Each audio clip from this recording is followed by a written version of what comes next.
This is Cardinal Official, a.k.a. Celebrity Face. You already know what it is, the best in the hip-hop biz. And right about now, you are watching Fuse on Demand. Get it when you want it. What's going on, everybody? This is Neo, a.k.a. The Gentleman, and you are rolling with me today on my YRB photo shoot. You're watching Fuse, you're watching Rolln. Keep it locked. We rollin', we rollin'. We rollin', we rollin'. We rollin', we rollin'. We rollin'. It is a lot of work. It looks like a lot of fun. And in some instances it is, but mainly it's getting up really, really early and going to bed really, really late. You know, you don't get a whole lot of sleep.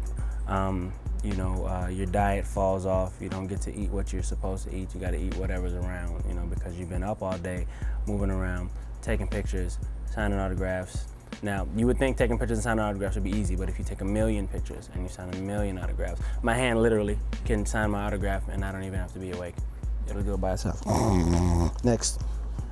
It happens like that, it really does. I've actually done that, yeah. But I mean, it gets difficult. It gets difficult. It's just like any other job, you know. Doing shows all over the place, city to city, different city every night.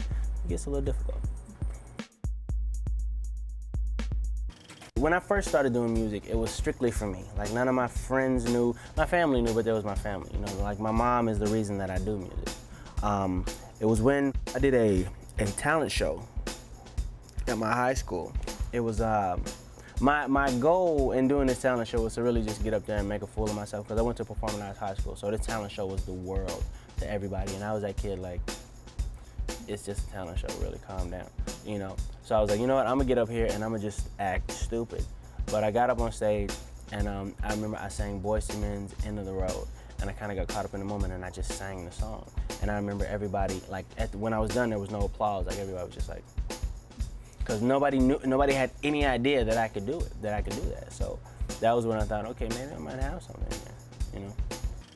I had a record deal before this one with Columbia Records a little while back, and long story short, it turned out to be a learning experience, if nothing else. You know what I mean? It was one of those situations. You know what? The worst thing to do in this business is to come into this business and not know who you are, because they will tell you who you are. They'll create it for you, and then God forbid you figure out who you really are in the process of them doing their little Frankensteining, because now it's like, well, no, that's not who you are. This is who you are. And if you rock the boat, you either get shelved or you get dropped, or, you know, and then there goes your record deal. It's kind of what happened to me. You know, they were trying to basically turn me into their version of something that was already out, and that's never ever what I wanted to be. But I was just so happy to have a record deal. You know what I mean? I was like, fine, whatever you guys want, blah, blah, blah, blah, blah. Time passed.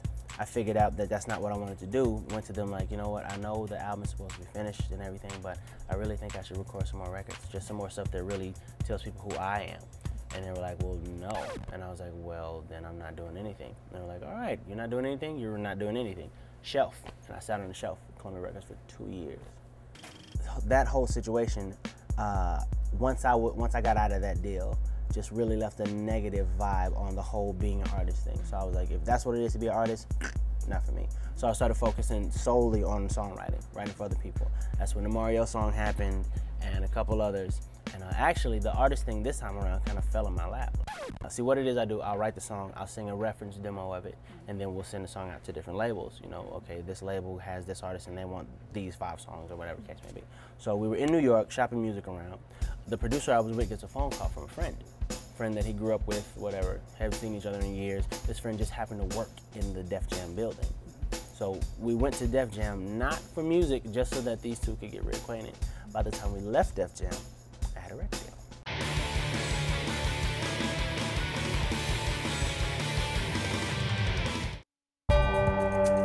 I'm a WWE superstar, an actor, and a rock star. I've been called many names, but now you can call me host. 11 women sing their way to a second chance. Redemption Song, hosted by me, Chris Jericho. Premieres Wednesday, October 29th at 11:10 Central. Fuse, get your music on.